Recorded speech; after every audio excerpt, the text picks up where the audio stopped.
이사야 19장 23절부터 25절 말씀, 제 성경으로는 구약 989장입니다. 봉독하겠습니다.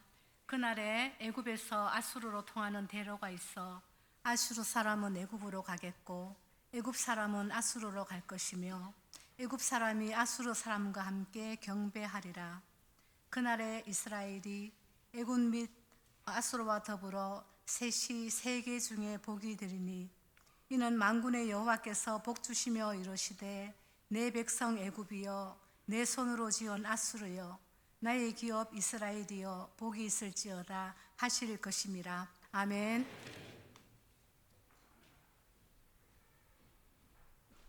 이 시간 서윤교회 담임 목사로 섬기시는 박성훈 목사님께서 말씀을 전하시겠습니다. 오늘 우리 하나님의 말씀에 우리 성교의 열정이 새로워지고 뜨거워지는 귀한 은혜의 시간이 되시기를 소망합니다. 목사님 모시겠습니다.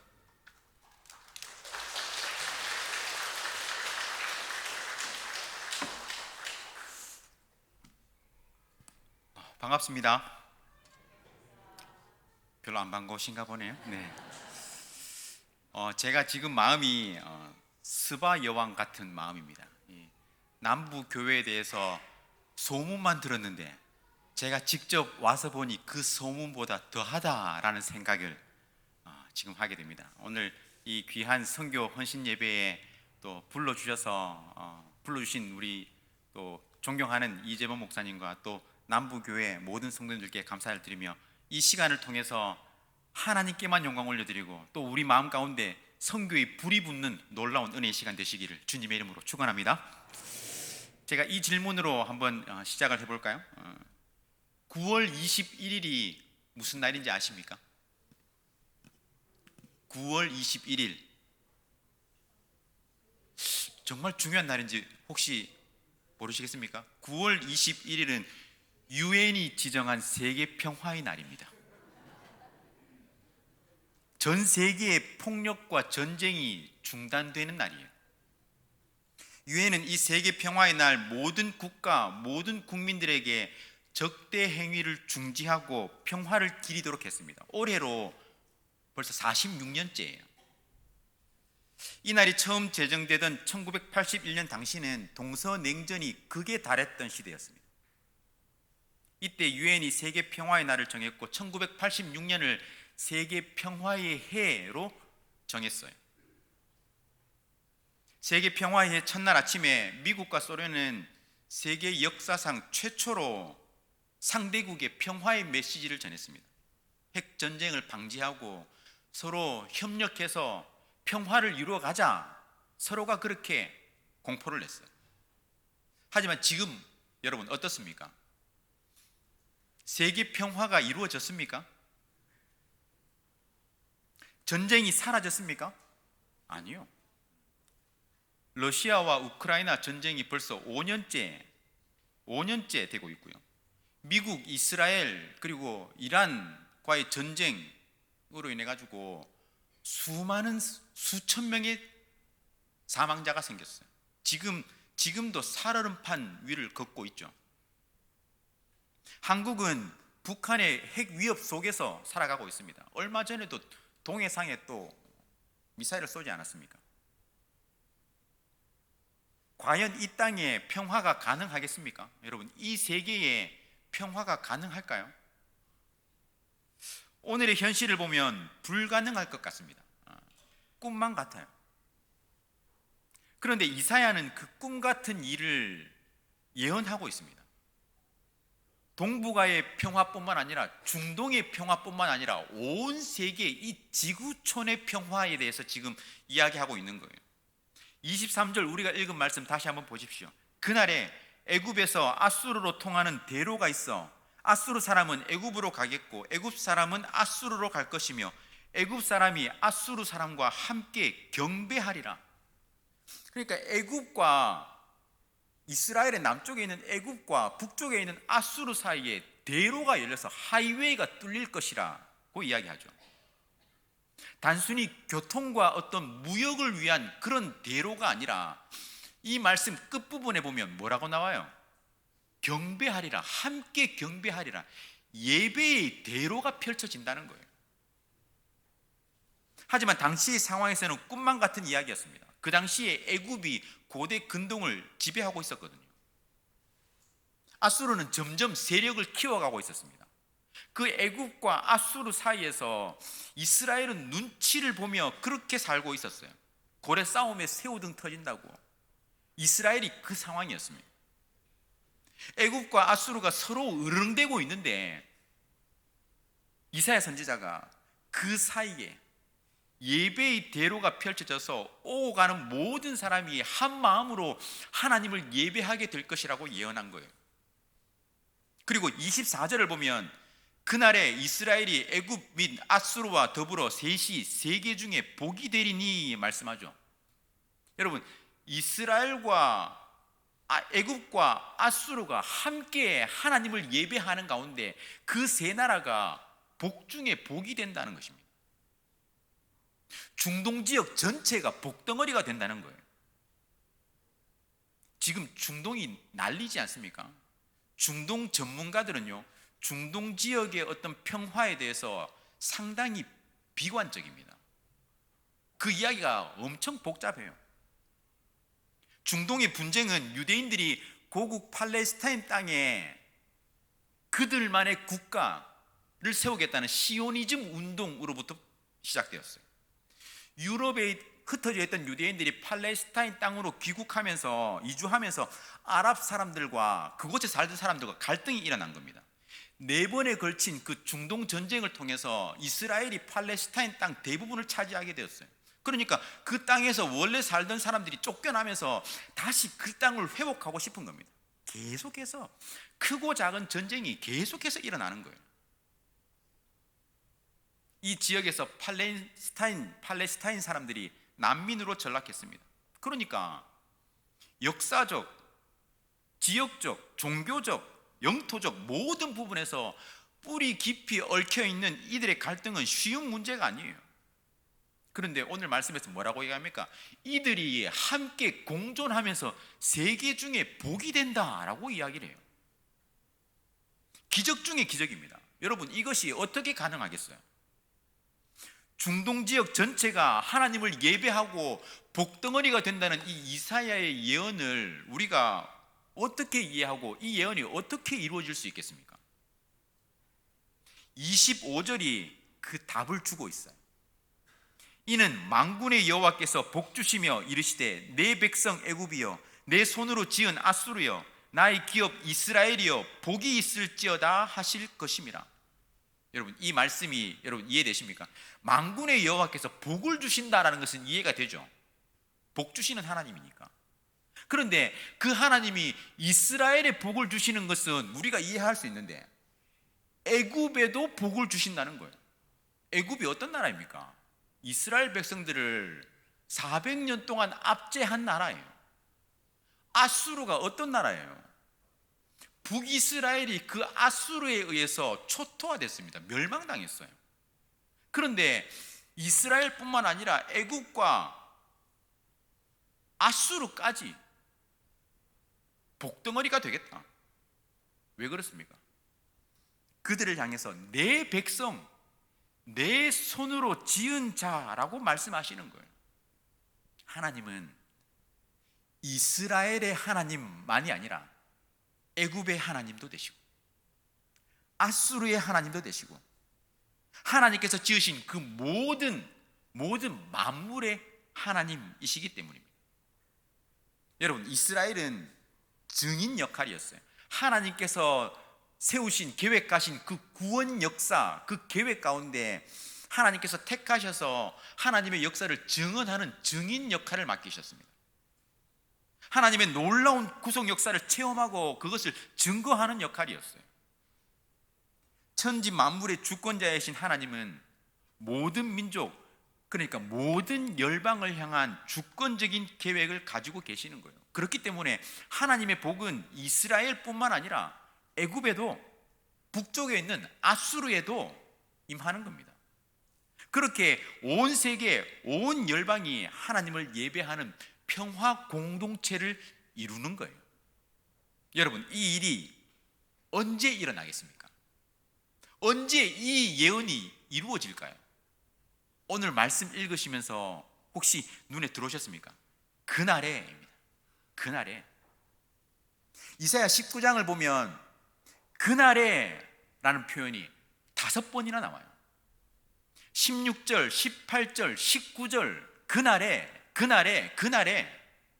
그리고 오늘 우리가 읽은 본문 말씀 23절에 그날에 애굽에서 아수르로 통하는 대로가 있어.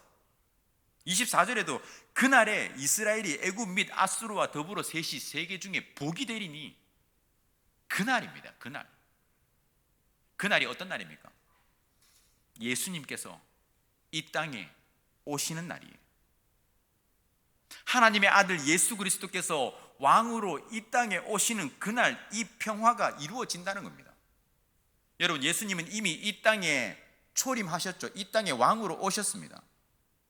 예수님께서 십자가에서 죽으시고 부활하심으로 죄 문제를 완전히 해결하셨어요. 하나님과 인간 사이에 가로막고 있던 그 죄의 장벽을 완전히 허무시고 하나님과 우리 사이에 화평을 이루셨습니다. 그 평화가 이루어졌어요. 그리고 예수님께서 다시 이 땅에 오시는 그날 완벽한 평화가 이 지구촌에, 이 땅 가운데 이루어질 것입니다. 여러분 믿으십니까? 그날이에요. 그날 모든 백성들이 하나님을 예배하게 되고 모든 나라가 복이 되는 겁니다. 완벽한 평화를 누릴 그날을 꿈꾸며 그날을 기대하며 그날을 소망하며 살아가는 저와 여러분 남부교회 성도님들 되시기를 주님의 이름으로 축원합니다. 그 나라를 기대하고 기다리는 거예요. 소망하는 겁니다.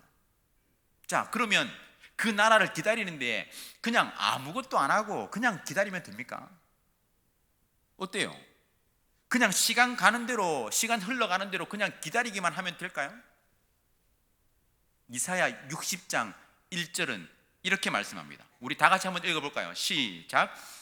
일어나라, 빛을 발하라. 이는 내 빛이 이르렀고 여호와의 영광이 내 위에 임하였음이니라. 아멘.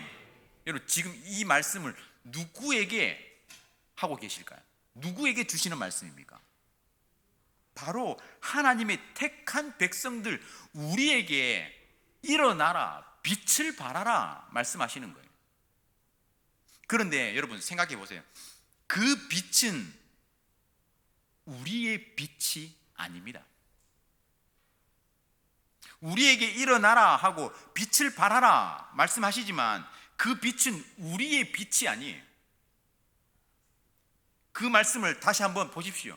너의 빛이 이르렀고 라고 하죠. 너의 빛이 이르렀고 라는 말은 빛이 너에게 빛이었다 라는 말입니다. 뒤에 나오는 여호와의 영광이 너에게, 너 위에 임하였다 라는 말씀과 평행을 이루죠. 그러니까 여호와의 빛이 너에게 빛이었고 여호와의 영광이 너에게 임하였다 이 말입니다. 여호와의 구원의 빛이고 영광의 빛이에요. 그 빛이 우리에게 먼저 빛이었습니다. 여러분, 태양과 달에 비유할 수 있죠. 태양은 스스로 빛을 내는 발광체입니다. 아무런 도움 없이도 자기만의 에너지로 빛을 내고 비추는 거예요. 그런데 우리는 달도 발광체라고 생각하기가 쉽죠. 보름달이 휘영청 이렇게 뜨면 구석구석을, 어두운 곳 구석구석을 비춥니다. 그런데 달은 발광체가 아니에요. 달은 반사체입니다. 태양으로부터 빛을 받아서 그것을 반사시키는 거예요. 그래서 우리 눈에 빛을 내는 것처럼 보이는 겁니다. 우리가 그렇다는 거예요.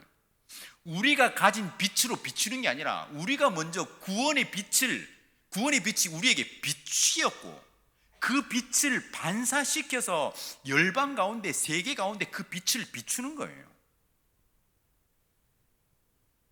여러분, 우리가 경험한 그 빛을 반사시키는 반사체입니다.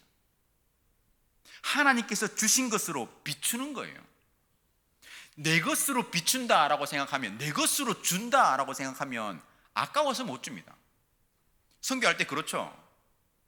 내 것으로 준다라고 생각하면 아까워서 못 흘려보내는 거예요. 이게 인간의 마음입니다. 부패한 본성이 가진 마음이에요. 심술궂기로 소문난 놀부가 마루에 누워가지고 낮잠을 자고 있었답니다. 그때 스님 한 분이 시주를 얻고자 했어요. 근데 놀부가 생각하니까 뭘 줄라 그러니까 너무너무 아까운 거예요. 콧방귀를 뀌면서 당장 집에서 나가지 않으면 가만두지 않겠다고 소리를 질렀습니다. 그러자 스님이 눈을 지그시 감더니 불경을 이렇게 외우기 시작했어요. 가나바라 가나바라 가나바라. 이 절대 가지 않을 태세로 이 스님이 연부를 외우니까 놀부가 보다가 잠시 생각하더니 놀부도 눈을 지그시 감고 이렇게 주절거렸습니다. 주나바라 주나바라. 이 주나바라, 이게 여러분 아주 깊은 의미가 있습니다. 주님만 바라봐라. 주나바라 주나바라. 여러분, 내 거라고 생각하면, 내 거 준다고 생각하면 아까워서 못 줍니다. 하지만 하나님께서 우리에게 먼저 그 빛을 비추셨어요. 우리는 그 빛을 반사시키는 겁니다. 여호와의 그 구원의 빛, 영광의 빛이 우리에게 먼저 비치고, 우리가 그 빛을 우리 주변으로 비추면 그 어두웠던 그 자리가, 죽음의 골짜기 같았던 그 자리가 빛으로 인해서 살아나는 겁니다. 원래 빛이 임하면 생명이 살아나는 거거든요. 생명의 빛이 비치면 사망의 어둠이 물러가는 겁니다. 여러분, 어떻게 그 빛이 비치도록 할 수 있을까요? 빛만 비치면 살 수 있는데 어떻게 그 빛이 비치게 할 수 있습니까? 바로 빛으로 오신 예수 그리스도를 전하는 거예요. 이사야 49장 6절은 분명히 말씀하죠. 너를 이방의 빛으로 삼아 나의 구원을 베풀어서 땅끝까지 이르게 하리라. 예수님께서 이 땅에 구원의 빛으로 오셨고, 그 구원의 빛을 땅끝까지 비치도록 하시는 겁니다. 우리는 잘 알고 있습니다. 이 세상은요, 우리가 살아가는 이 세상은 사탄의 영향력 아래 있어요. 공중의 권세 잡은 자 사탄이 마지막 때까지 발악을 하고 있습니다. 예수님을 믿지 않는 자들이 복음을 듣지 못하도록 그렇게 발악을 하고 있다는 거예요. 고린도 후서 말씀 한번 보십시오.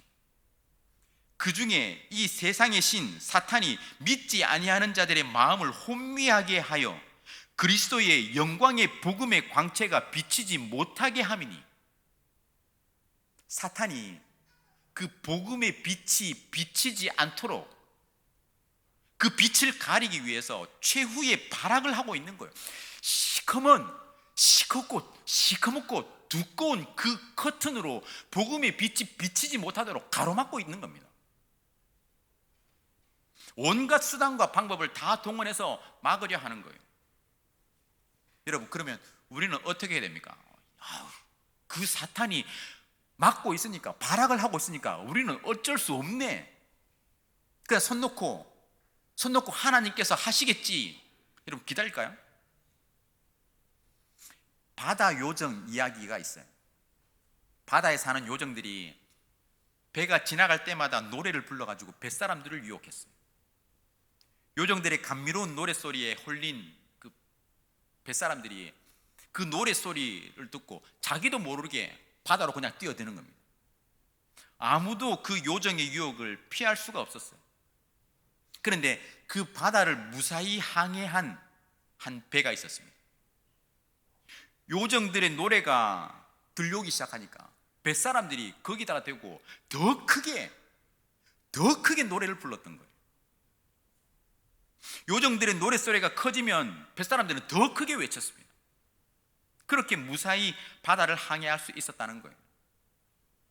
여러분, 우리는 사탄이 영향을 미치고 있는 그 바다를 항해하고 있습니다. 거센 비바람이 불어오고 높은 파도가 덮쳐오고, 그런데 그 항해를 멈출 수가 없어요. 우리는 그 항해를 포기할 수가 없습니다. 요정의 노래에 벌벌 떨면서 있어서도 안 돼요. 여러분, 어떻게 해야 됩니까? 더 크게 외치는 거예요. 더 복음을 더 소리 높여 외치는 겁니다. 여러분, 그게 뭐예요? 그게 바로 선교입니다. 선교. 사탄이 검은 커튼을 가지고 복음의 빛을 가리려 하지만 우리는 오히려 그 빛을 더욱더 밝게 비추는 거예요. 여러분, 이 전쟁은요, 여러분 기억하십시오. 이 전쟁은 이미 끝난 싸움입니다. 어둠이 아무리 짙다 해도 빛을 이겨본 역사가 없어요. 아무리 캄캄한 어둠이라 할지라도 어둠이 캄캄하면 캄캄할수록 작은 촛불 하나에 더 밝아지는 겁니다. 여러분, 선교는 예수 그리스도의 영광스러운 복음의 빛을 믿지 않는 그 지구촌 사람들의 마음에 비추는 겁니다. 우리가 예수의 복음을 전파하면 그 마음속에 드리워진 그 사탄의 커튼이 사라지는 거예요. 예수 복음의 광채를 환하게 비추어서 생명을 전하고 생명으로 인한 그 평화를 누리는 우리 모두의 선교가 될 수 있기를 주님의 이름으로 축원합니다. 그렇다면 여러분, 어떻게 선교해야 될까요? 선교해야 된다는 건 아는데 어떻게 선교해야 됩니까? 우리가 지금 살아가고 있는 이 땅이, 이 삶의 터전이 선교지와도 같아요. 통계를 보면요, 한국에 거주하는 외국인 수가 270만 명을 넘었습니다. 대구 시민 인구가 몇 명인지 아세요? 235만 명이에요. 그런데 대구 인구보다 더 많은 숫자가 지금 이 한국 땅에 들어와 있습니다. 여러분, 선교 다른 것 아닙니다. 예수 믿지 않는 자에게 복음을 전해서 그들로 하여금 예수 믿게 하는 게 선교예요. 그것이 동일 민족, 동일 문화권 내에서는 전도라고 이야기하고요, 타 민족, 타 문화권의 사람들에게 복음 전하는 것, 그게 선교입니다. 그런데 요즘은 어때요? 선교와 전도의 경계가 모호하죠. 우리 주변에, 우리가 살아가는 그 삶의 터전, 그 주변에 타 민족, 타 문화권의 사람들이 엄청 많습니다. 대구 지역에 거주한 그 외국인들에게 복음을 전하며 선교하는 거예요. 하늘의 미라를 뿌리는 그 심정으로 예수 그리스도를 전하는 겁니다. 티핑 포인트라고 들어보셨죠? 티핑 포인트. 균형을 이루던 것이 깨지고 급속도로 변화하는 어떤 포인트를 티핑 포인트라고 해요. 어느 공동체가 변화하려고 하면 그 중에 공동체 구성원 가운데 10%만 변하면 티핑 포인트에 도달하면서 공동체가 변화된다는 겁니다. 그러니까 감옥에 있는 사람들, 감옥에 수감되어 있는 사람들 중에 10%만 예수 믿으면 그 가운데 변화가 일어나고요, 어떤 공동체든지 대구 지역이든지 그 사람들 가운데 10%만 예수 그리스도를 받아들이면 그 공동체가 뒤집어지는 거예요. 요즘 우리 주변에 외국인 유학생, 외국인 노동자들이 참 많습니다. 그들만이 모이는 그 공동체가 따로 있어요. 베트남이든 캄보디아이든 어느 나라에서 온 사람들이든지 간에 그들만 모이는 공동체가 있습니다. 그러니까 그들 가운데 한 명, 두 명에게 복음을 전하기 시작하고 그들이 예수 그리스도를 받아들이고 그들 그 공동체 안에서 10%만 예수 믿게 되면 그 공동체가 변하는 거예요. 그리고 그들이 결국은 이 한국 땅에 정착하는 인원은 얼마 안 되거든요. 결국에는 자기 본국으로 돌아갑니다. 고향으로 돌아가요. 그러면 그들이 무엇을 하느냐? 한국 땅에서 만난 예수님을 그들의 고향에 가서 그들의 가족들에게, 친척들에게, 그들의 삶의 주변에 있는 사람들에게 예수 그리스도를 전하는 거예요. 한국인 선교사가 할 수 없는 일들을 하는 겁니다. 놀라운 복음 전달자의 역할을 하는 거예요. 여러분, 그리고 우리 가정의 자녀들도 여러분 선교의 대상입니다. 어떻게 생각하세요? 타 문화권에 복음을 전하는 것이 선교인데 우리 아이들은 다른 문화 속에서 살고 있어요.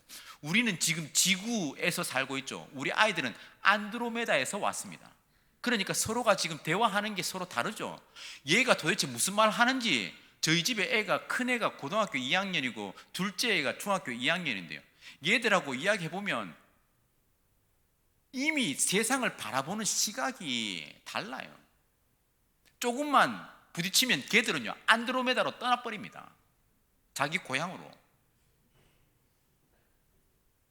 그러니까 그들은 이미 다른 문화권 속에서 살고 있는 거예요. 우리와는 다른 세상 속에서 살고 있는 겁니다.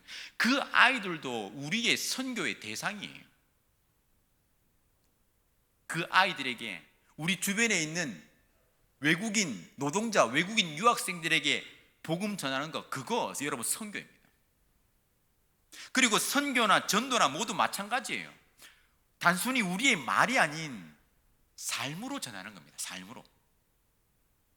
우리의 삶을 통해서 복음을 보여주는 거예요.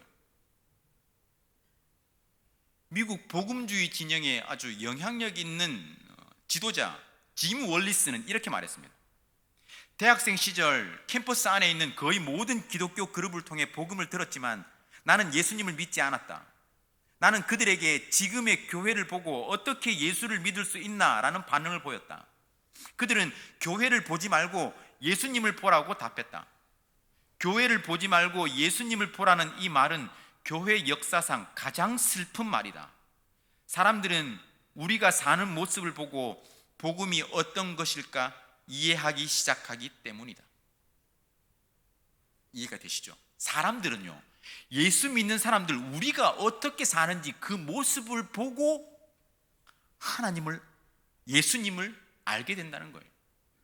예수 믿는 우리는, 이미 예수님을 믿고 있는 우리는 이 성경을 통해서 하나님을 더욱더 깊이 알지만, 믿지 않는 사람들은 이 성경을 보기 전에 우리의 삶의 모습을 보고 하나님을 알고 교회가 어떤 곳인지 알게 된다는 겁니다.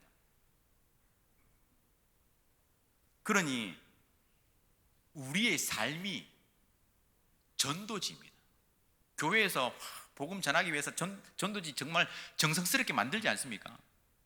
그 정성, 우리의 삶에 투자해야 돼요. 우리의 삶이 전도지이기 때문에. 여러분은 예수님을 보여주고 계십니까? 아니, 여러분이 보여주는 예수님은 어떤 모습입니까? 식당을 비롯해서 곳곳에 우리 주변에 외국인들이 일하고 있죠. 예수 믿는 자로서 정말 친절하게 대해야 됩니다. 외국인이라고 무시하고 함부로 대하면 안 돼요. 제가 미국에도 살아보고 베트남에도 살아봤거든요. 그런데 사람들이 웃긴 게 뭐냐면, 미국 가가지고는 무시당하면서, 알게 모르게 인종차별 당하면서 동남아권에 사는 사람들한테는 갑질하는 거예요. 무시하는 거예요. 제가 베트남에서 목회를 4년을 했습니다. 어떤 사람들은 베트남 사람처럼 생겼네요, 이런 사람들이 있던데, 베트남에서는요, 한국 사람들이 대우받으면서 살아요. 가정에 파출부처럼 베트남 사람 쓰고, 운전기사로 베트남 사람 고용해서 쓰고, 자기 가게, 회사에 베트남 사람들 많이 고용해서 그렇게 생활합니다. 그들에게 예수 믿는 주인이, 예수 믿는 사장이 어떻게 사는지 그 삶의 모습을 통해서 보여줘야 된다고 제가 그렇게 목회할 때 그렇게 많이 이야기했습니다. 예수 믿는 사람이 어떻게 다른지, 세상 사람들과는 어떻게 다른지 보여줘야 되는 거예요. 우리 주변에 외국인들이 정말 많지 않습니까? 요즘 식당 가보세요. 서빙하는 분들 거의 다 외국인들입니다. 외국인 유학생이 얼마나 많습니까, 우리 주변에.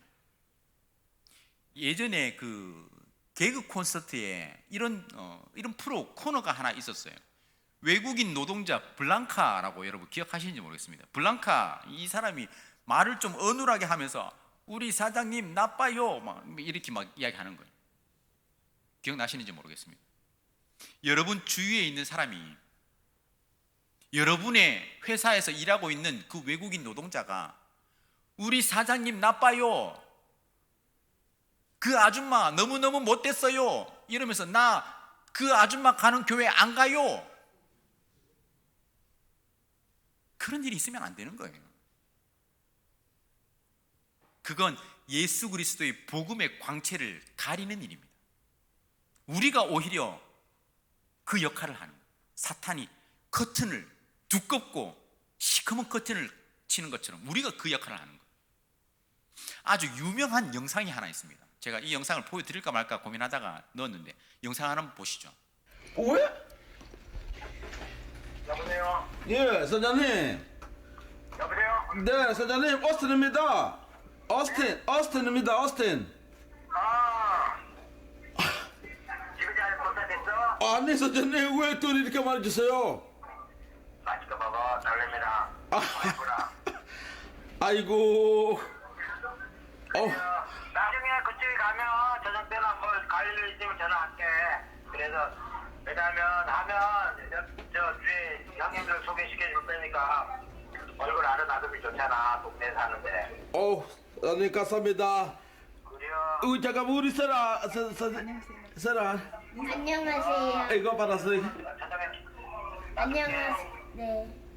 잘 먹겠습니다. 그래요. 사장님, 감사합니다. 예, 감사합니다. 아이고. 아빠 오늘 열심히 했나 봐. 아니, 이거 열심히 안 되고, 이거. I am very much surprised, you know. 자, 여기까지만 I'm 볼까요? just like dumb. 보십시오. 만약에 저 영상에 나온 전화 통화하는 저 사장님이 평소에 예수 믿는 사람이고 저 어스틴이라는 사람에게 교회 가라고 한마디 했다면 이 어스틴이 교회 갈까요, 안 갈까요? 자신의 고국으로 돌아가서 자신이 만난 예수 믿는 사람이 이렇게 사는다는 모습을 보고 이렇게 내가 예수 믿는 사람으로부터 은혜 입었다는 것을 이야기하면서 그 사람들에게 자신이 만난 한국에서 만난 예수님에 대해서 전하겠습니까? 전하지 않겠습니까? 우리 예수 믿는 자들이 이런 모습을 보여야 되는 거예요. 모든 사람에게, 우리 주변에 있는 모든 사람에게 친절하게 대하되 우리의 선교의 대상, 전도의 대상자들에게 우리의 삶으로 복음이란 과연 무엇인지 그것을 보여줘야 되는 겁니다.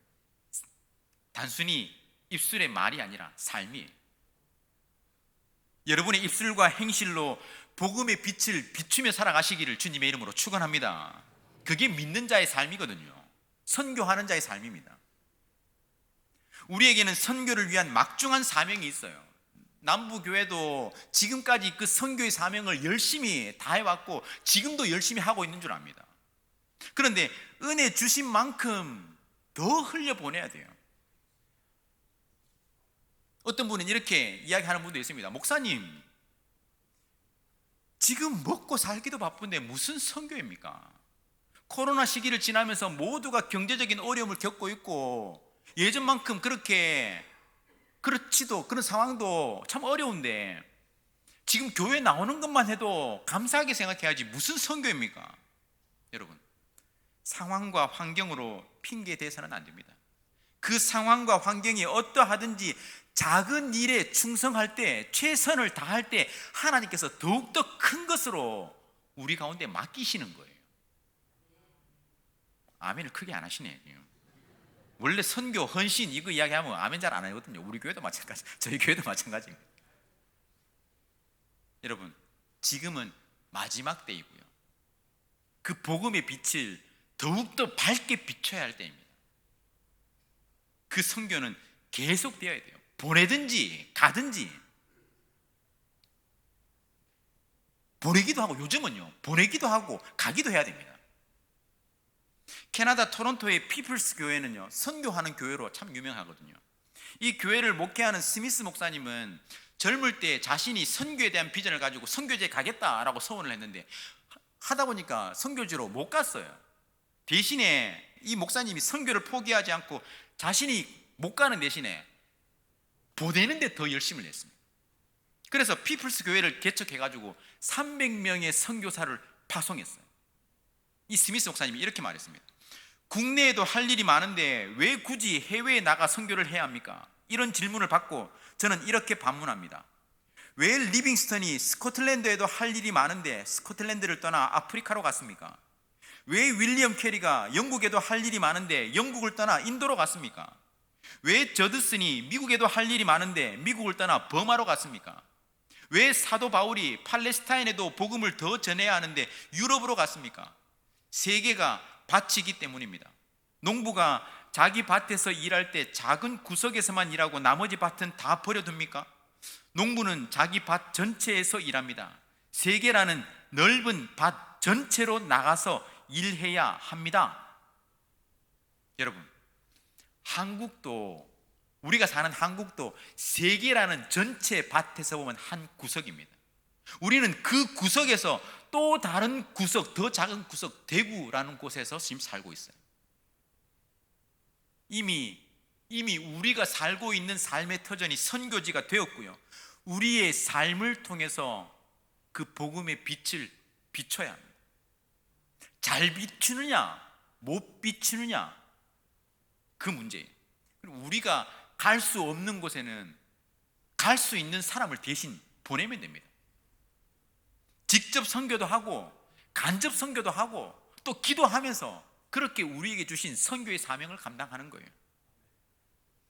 한 공동체에서 어느 지역을 선교하기로 작정하면 그 지역을 위해서 기도하면서 최선을 다해서 그 지역으로 물질도 흘려보내고 사람도 보내고 기도로 영적인 도움을 지원해야 됩니다.